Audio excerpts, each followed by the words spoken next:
I wanna choose my words nicely. When I left you 18 years ago, I removed your power over me. I suffered so much. Physical abuse, financial abuse, verbal abuse was even worse to me than physical abuse.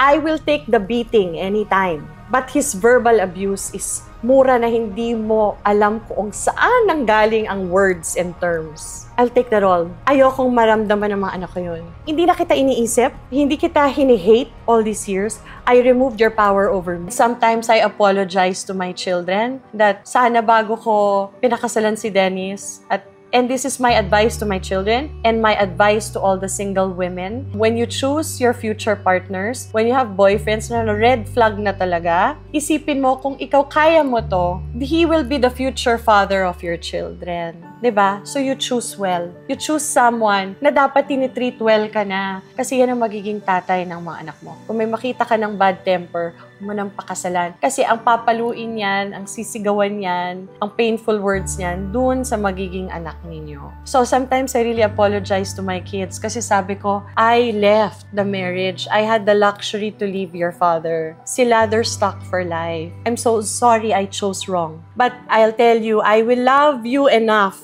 My children enough. I will protect you enough. I will enough for a father and a mother. And I will never forsake you. I love you all. I love you all.